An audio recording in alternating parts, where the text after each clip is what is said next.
यही नहीं, भगवान के भक्त व भगवान के बीच में एक प्रत्यक्ष संबंध था, जिसमें भक्त भगवान से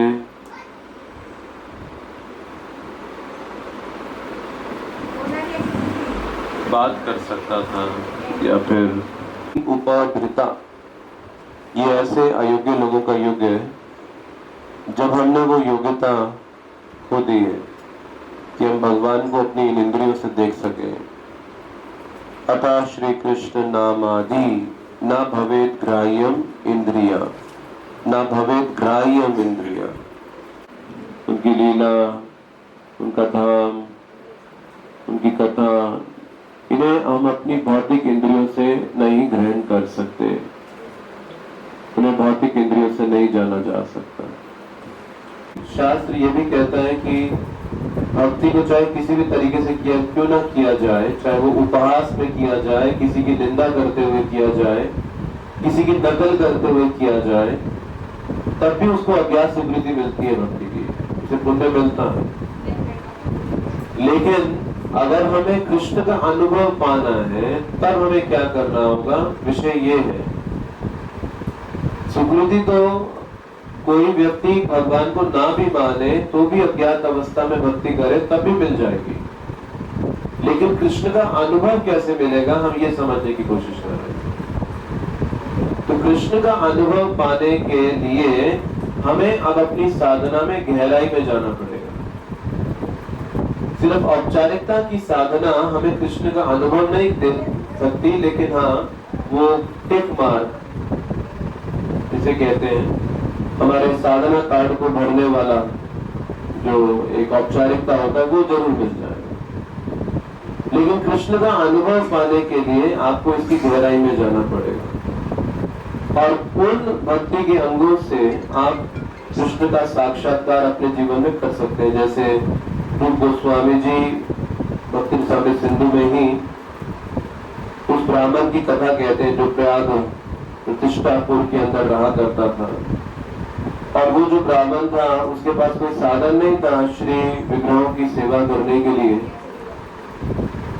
लेकिन वो मन के अंदर भगवान का अभिषेक करता है, मन में ही सब द्रव्य आयोजित करता है, साधन आयोजित करता है, भगवान को एक एक करके अभिषेक करता है। अभिषेक के बाद भगवान को नए वस्त्र पहनाता है, वस्त्र पहनाने के बाद श्रृंगार करता है, फिर उनके लिए भोग बनाना शुरू करता है, और जब भोग बनाना शुरू करता है तो खीर बनाता है, और खीर जब बन जाती है तो भोग लगाने से पहले चेक करना चाहता है कि उसका टेम्परेचर क्या है, ताकि वो खाने लायक है या नहीं। तो उसमें जब अपनी उंगली डालता है वो उंगली जल जाती है। अब ये सब मानसिक सेवा थी, लेकिन वो इतने ध्यान से, इतनी गहराई से इस मानसिक सेवा को कर रहा था कि उसका अनुभव प्रत्यक्ष उसके जीवन में आ रहा था। तो अगर कृष्ण की सेवा मानसिक रूप से भी की जाए तो उसका भी अनुभव प्राप्त हो रहा है, तो प्रत्यक्ष सेवा का अनुभव क्यों नहीं होगा। तो इसीलिए साधना भक्ति के कई स्तर हैं, आरंभिक अवस्था में, मध्य अवस्था में, या फिर गहराई से साधना भक्ति को करना। तो भक्ति सिद्धांत सरस्वती महाराज कहते हैं कि कनिष्ठ अवस्था में श्री मूर्ति सेवा हर गृहस्थ के लिए अनिवार्य है, कनिष्ठ भक्तों के लिए, क्योंकि कलयुग का युग धर्म श्री मूर्ति सेवा नहीं है। कलयुग का युग धर्म तो हरिनाम संकीर्तन। तो फिर जब हरिनाम संकीर्तन है तो फिर श्री विग्रह की आवश्यकता क्या है, क्योंकि हरिनाम संकीर्तन में हमारा मन नहीं लगता, हरिनाम के प्रति हमारे में कोई रुचि नहीं। तो जब हमारे हरिनाम के प्रति, जो कि कलयुग का युग धर्म है, तो श्रवण कीर्तन भक्ति के सबसे महत्वपूर्ण अंग है। और श्रील प्रभुपाद जी ने श्री विग्रह की सेवा से भी ज्यादा श्रवण कीर्तन पर बल दिया। प्रभुपाद जी के समय में इतने नियम नहीं थे श्री विग्रह की सेवा करने के लिए जितने आज हम देखते हैं। बहुत सरल नियमों के साथ प्रभुपाद जी, अगर आप प्रभुपाद की वीडियोस देखें, प्रभुपाद डीटी एस्टैब्लिश कर रहे हैं, बहुत सरल तरीकों से कर रहे हैं। प्रभुपाद ने सैन फ्रांसिस्को में पहले जगन्नाथ सुभद्रा बलदेव की जब स्थापना की तो प्रभुपाद जी ने वो आरती करने के लिए कोई लैंप नहीं था, कोई दीपक नहीं था, तो मोमबत्ती से आरती हुई और मोमबत्ती से आरती करके प्रभुपाद जी ने सर्कस में जब जगन्नाथ सुभद्रा बलदेव को मोमबत्ती ऑफर की और उसके बाद दूसरे भक्त को दे दी। उसने कहा क्या करना है प्रभुपाद इसका? बोला आप तुम करो। तो प्रभु उससे पूछा कब तक करना है? प्रभुपाद कहते जब तक तुम थक नहीं जाते, फिर आगे वाले को दे दो, फिर उसके आगे वाले को दे दो। और सब भक्त एक एक कर ऐसे मोमबत्ती जगन्नाथ सुभद्रा बलदेव को अर्पित करके इस तरह से ये फर्स्ट इस्कॉन की डीटी सैन फ्रांसिस्को में स्थापित हो रही। अब अगर आप श्री विग्रह के स्थापना के या उनकी अर्चना के नियमों को देखेंगे तो ऐसा लगेगा ये क्या हो रहा है, ये प्रभुपाद जी क्या कर रहे हैं? क्योंकि युग धर्म श्रवण कीर्तन, युग धर्म श्री विग्रह सेवा नहीं है। क्योंकि हम श्रवण कीर्तन शुद्धता से नहीं कर पाते, ना उसमें हमारा मन लग पाता है, इसलिए श्री विग्रह की सेवा हमारे लिए अनिवार्य है।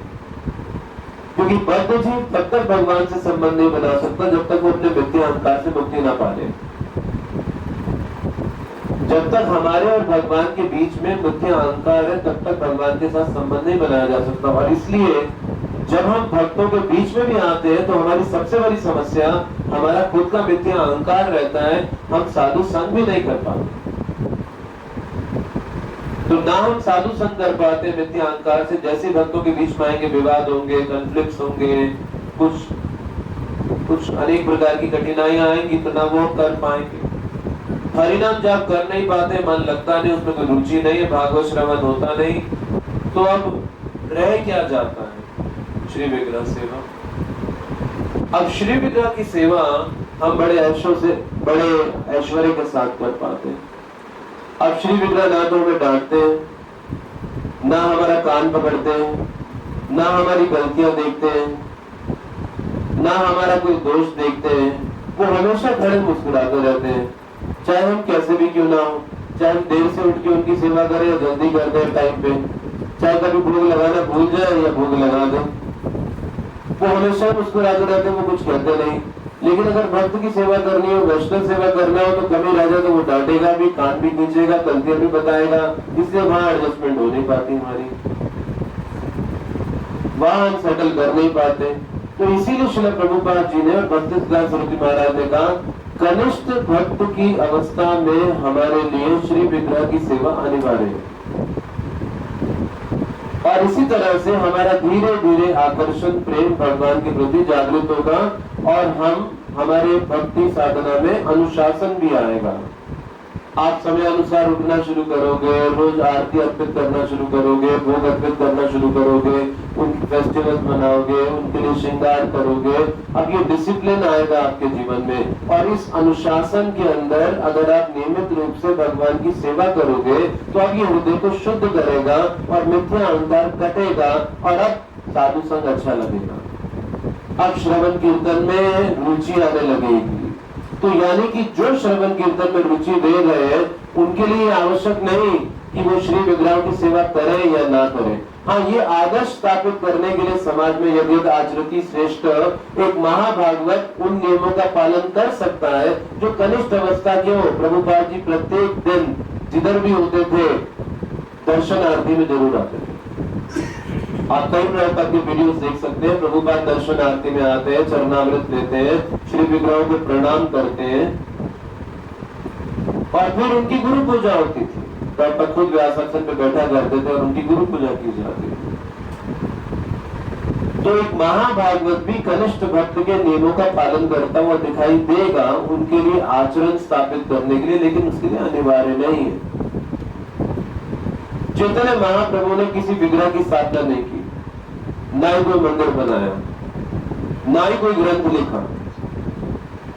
कीर्तनीय सदा हरि, ये महाप्रभु का जीवन था। अब हम उन महाप्रभु के स्तर पे नहीं है और ना ही हम कीर्तनीय सदा हरि कर पाते, क्योंकि उससे पहले महाप्रभु ने 2 कंडीशन और लगाई है। त्रिनादपि सुनिजेना तरुणपि सहिष्णुना अमानिना मान देना। अब ये 2 कंडीशन क्योंकि हम फुलफिल नहीं कर पाते, इसीलिए कीर्तनीय सदा हरि नहीं होता। कीर्तन एक कदा हरि होता है, कभी कभी तो करते हैं, सदा नहीं होता। तो कदा इकट्ठे होते हैं, कुछ ओकेजन होता है तो अच्छा है, ऐसे ओकेजन घर में करने चाहिए, इसी बहाने हमें कुछ सेवा का अवसर मिलता है, कुछ श्रवण कीर्तन का अवसर होता है हमारे लिए। तो सदा हरि करने के लिए पहले की 2 कंडीशन है, और वो 2 कंडीशन करना हमारे लिए बहुत भारी भरकम है, वो कोई आसान नहीं है। इसीलिए आप देखो भगवत गीता में कृष्ण और अर्जुन के संवाद में अर्जुन प्रारंभिक अध्यायों के अंदर, प्रारंभिक श्लोकों के अंदर त्याग करते हुए दिखाई देते हैं, बहुत त्याग करते हुए दिखाई देते हैं। वो कहते हैं मैं जंगल में चला जाऊंगा, संन्यास ले लूंगा, मुझे युद्ध नहीं करना, न युद्ध से इति गोविंदा, मुझे युद्ध नहीं करना, मैं जा रहा हूं यहाँ से। और बैठ गए अर्जुन युद्ध के मैदान में, रथ के ऊपर बैठ गए। तो अर्जुन त्याग कर रहे थे, लेकिन कृष्ण त्याग नहीं मांग रहे। प्रभुपाद जी से जब कहा गया है, एक स्वामी है, एक मुनि है, उसने अपना एक फोटो बंद खिंचवाया और अखबार में छपाया, उसके सामने नोटों का ढेर लगा, वो ऐसे कर रहा है। प्रभुपाद जी कह रहे मेरे सामने लगाओ, मैं ऐसे करूंगा, और फिर फोटो खींचो और फिर अखबार में छापो। तो यानी कि भक्ति का रास्ता त्याग का रास्ता ही नहीं है। अर्जुन त्याग कर रहे थे और भगवान ने खंडन किया। भगवान ने अर्जुन को कहा कि तुम क्लेब्यम, तुम नपुंसकों की तरह बात कर रहे हो। अर्जुन ने सजा सजा के तर्क दिए कि सद्भावना मिलेगी, कुछ करुणा मिलेगी, भगवान का कुछ सिंपैथी मिलेगा, पर भगवान ने तो छूटते ही डांटना शुरू कर दिया। अर्जुन को देखा नहीं इधर ना उधर, और सबके सामने 64 करोड़ योद्धाओं के सामने डांटना शुरू कर दिया कि तुम नपुंसकताओं की तरह व्यवहार कर रहे हो। और तो भगवान इसका मतलब गीता में हमको त्याग की बात नहीं कर रहे हैं। तो भक्ति पर त्याग का रास्ता ही नहीं है, ये शरणागति का रास्ता है। शरणागति त्याग से कई गुना अधिक ऊंची है। हम त्याग तो भले कर लेते हैं, हम बोलेगा हम सुबह सुबह रोज 64 माला जप कर लेते हैं, सुबह 3 बजे उठ जाते हैं, अब हम सर मुंडवा के जीवन जीते हैं, धोती कुर्ता ही पहनते और कुछ नहीं पहनते, अब हम बाहर रेस्टोरेंट होटल में नहीं खाते, तो त्याग कर दिया हमने अपने जीवन में। लेकिन शरण लेना बहुत दूर है हमसे, अभी कोसों दूर है हमसे, हो सकता है कहीं जन्म लग जाए उसके अंदर। तो ये कृष्ण भावना जो प्रभुपाद जी ने दिया, ये त्याग के लिए नहीं दिया, ये शरणागति के लिए दिया है। इसीलिए अर्जुन त्याग कर रहा है और भगवान तो खंडन कर रहे हैं, उसकी भर्त्सना कर रहे हैं। मुझे ये त्याग नहीं चाहिए, तुम्हारी शरण चाहिए। और शरण का मतलब है जो कृष्ण कहे वो अपने जीवन में करना। प्रभुपाद जी से पूछा हम कृष्ण को देख नहीं पाते तो उन्हें सुनेंगे कैसे, तो कैसे जानेंगे कृष्ण को क्या कहते? तो प्रभुपाद ने कहा जो कृष्ण के प्रतिनिधि कहे, जो गुरु कहे, वो कृष्ण के वाक्य हैं। इसीलिए हम कहते हैं गुरु मुख पद वाक्य चित्त कोरिया एक आरो न करियो मने आश। इसलिए हमारे लिए आवश्यक हो जाता है श्री मूर्ति सेवा, कि हम श्री विग्रह की सेवा करें। क्योंकि अभी जो इस संसार से हमारा आकर्षण है, अब वो आकर्षण स्थापित होगा श्री विग्रहों के प्रति, उनकी सेवा करने से स्थापित होगा, और वो आकर्षण उधर कम होना शुरू होगा। और जैसे जैसे आकर्षण कृष्ण के प्रति बढ़ेगा, अब कृष्ण के नाम और कृष्ण की कथा के प्रति भी आकर्षण बढ़ेगा। क्यों? प्रारंभिक समय में हमें नाम लेने में कोई रुचि नहीं होती, हमें खाना पूर्ति का नाम ही ले रहे हैं, कई बार पूरा मंत्र भी नहीं बोल रहे होते हैं, और ऐसे में हम 16 माला कर रहे होते हैं, क्योंकि कृष्ण के प्रति आकर्षण नहीं है। तो जैसे जैसे आकर्षण बढ़ता है, नाम में रुचि बढ़ जाती है, कथा में रुचि बढ़ जाती है। इसीलिए श्री विग्रहों की सेवा हमारे लिए अनिवार्य है। तो कलयुग के अंदर हमारी बद्ध अवस्था श्रवण कीर्तन से ही जाएगी, 3 गुणों से मुक्ति श्रवण कीर्तन से मिलेगा, क्योंकि हम क्वालिफाइड नहीं है, इसलिए श्री विग्रह सेवा। तो प्रभुपाद जी ने और भक्ति सिद्धांत सरस्वती महाराज ने ये हमारी साधना भक्ति का जो मार्ग है, एक रेल की पटरी की तरह डाला। तो उसमें 2 ट्रैक रहते हैं, एक है पंचरात्रि का विधि जिसमें हम श्री विग्रह सेवा करते हैं, और दूसरी है भागवत विधि जिसमें हम श्रवण कीर्तन करते हैं।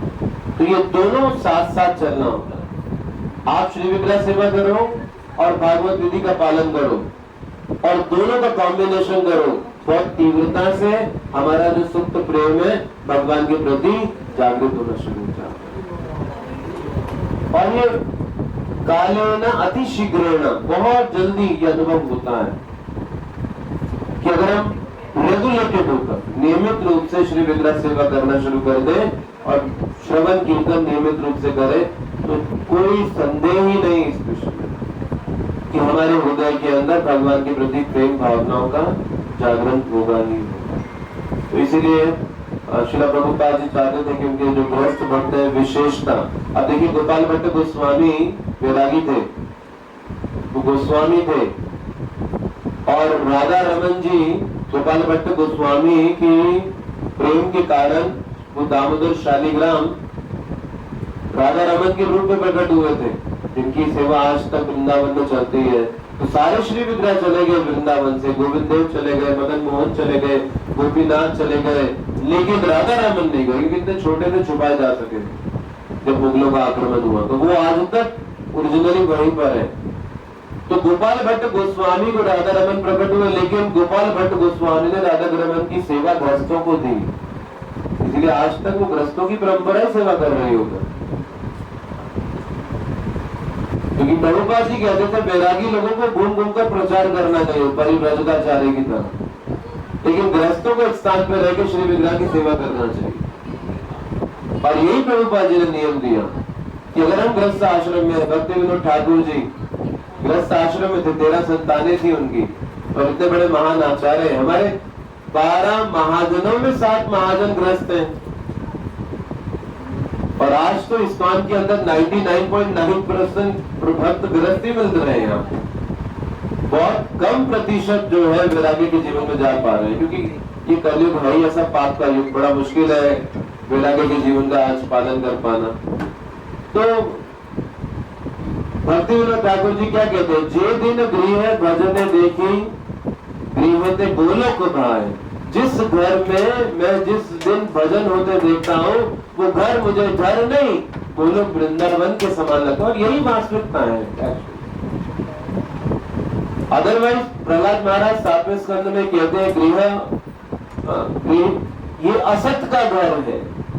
असत का घर मतलब है कि आप घर में हम रहते हैं तो एक तरह से हम स्वामी के भाव में आ जाते हैं, और स्वामी भाव में आकर स्वामी जो है एक्चुअली ईशावास्यम इदम सर्वम उनको भूल जाते हैं, उन ईश्वर को भूल जाते हैं और अपने आप को स्वामी मान बैठते हैं और उस घर को भोगने लगते हैं। तो अगर घर में जीवन का केंद्र भगवान होंगे तो फिर हम सेवक के रूप में वहां रह पाएंगे और इस चेतना को घर में रहकर भी मेंटेन कर पाएंगे।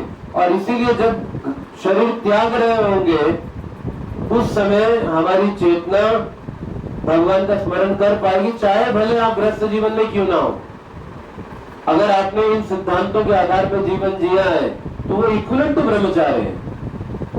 लेकिन अगर भोग कर जीवन जिए, कितनी सुविधा है ना, कोई देखने वाला नहीं, कोई चेक करने वाला नहीं, घर में तो कोई आएगा नहीं आपको जांचने पड़ताले। अब आश्रम में रहते तो फट से पकड़े जाएंगे, सुबह नहीं उठे मंगला नहीं आए तो पकड़े जाएंगे, लेकिन घर में नहीं उठे तो कौन पकड़ने आएगा। स्वतंत्रता है हमारे पास बहुत ज्यादा ना। तो इसीलिए श्री विग्रह की सेवा हम सबके लिए अति महत्वपूर्ण है, और सभी आचार्य और शास्त्रों का ये निर्णय है कि हर गृहस्थ को अपने घर में बहुत सुंदर मंदिर का निर्माण करना चाहिए, और वो उसके घर का सबसे सुंदर स्थान होना चाहिए, और वहां पर श्री विग्रह होने चाहिए जिनकी वो सेवा कर सके, अर्चना कर सके, उनको भोग अर्पित कर सके और उनकी सेवा में जीवन व्यतीत कर सके। तो यही प्रभुपाद जी का संप्रदाय है, यही गौड़ी वैष्णव संप्रदाय है। और जो भक्त प्रभुपाद जी कहते थे मंदिर के बिल्कुल समीप रहते हैं इस्कॉन के, उनको श्री विग्रह नहीं स्थापित करने चाहिए, मंदिर के श्री विग्रहों को अपना विग्रह मानना चाहिए और उनकी दिन रात सेवा में समय बिताना चाहिए। तो ये प्रभुपाद जी का नियम होता था, और यही नियम परम पूज्य गोपाल कृष्ण गोस्वामी महाराज पालन किया करते थे। जो मंदिर के नजदीक के भक्त होते थे उन्हें कहते थे आप अपने घर में विग्रह मत स्थापित करना, और मंदिर के विग्रहों की सेवा में समय देना, डीटी किचन में, पुजारी सेवा में, आदि आदि जो भी उससे सब होते थे। तो इसी परंपरा पर चलते हुए हमें उसके अनुसार ही अपने जीवन के अंदर भक्ति का पालन करना चाहिए। और महाजनों ये कथा पंथ यानी कि महाजनों के मार्ग पर चला जाता है, अन्यथा रूप गोस्वामी कहते उत्पात एवं कल्पते, अन्यथा ये भक्ति नहीं रह जाएगी, उत्पात का कारण बन जाएगी। तो हमारा सौभाग्य है आज जगन्नाथ सुभद्रा बलदेव जी का श्री का अभिषेक, वानिदाई जी का अभिषेक अखंड कीर्ति प्रभु के घर में हुआ और ये परिवार मिलकर इनकी सेवा अर्चना करें और इससे पूरे परिवार का शुद्धिकरण होगा और इस प्रकार से हम जीवन के अंत में जीवन के लक्ष्य भगवान का स्मरण करते हुए अंत काले मामेव स्मरण भूत्वा कलेवरम शायद भगवत प्राप्ति को जा पाए और नहीं भी जा पाए तो फिर से प्रभुपाद जी की सेवा में वापस आ पाए। और ये भी कोई कम वरदान नहीं है अगर हम फिर से प्रभुपाद की सेवा में वापस आ सकें। हरे कृष्ण।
केशव को बुलाओ।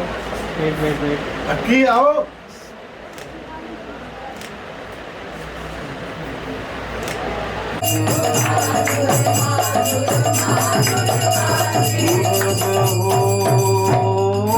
कोटि चंद्र वदन बहू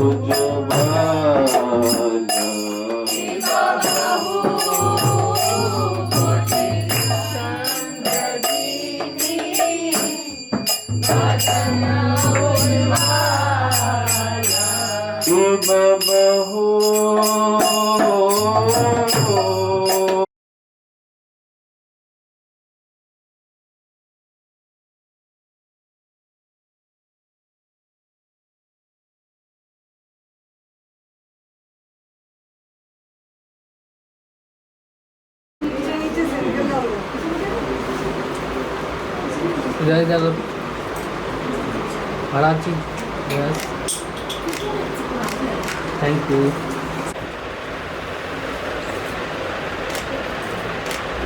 इधर इधर इधर इधर thank you.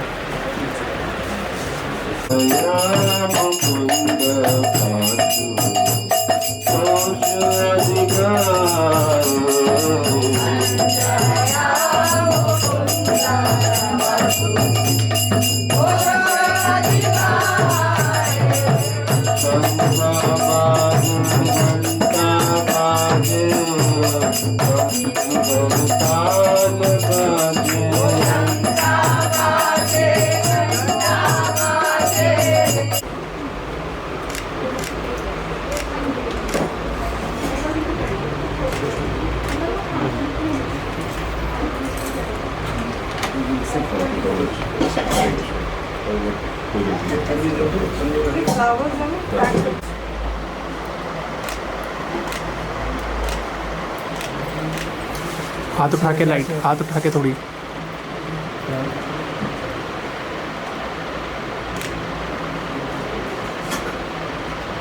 Maharaj ji Maharaj ji Maharaj ji.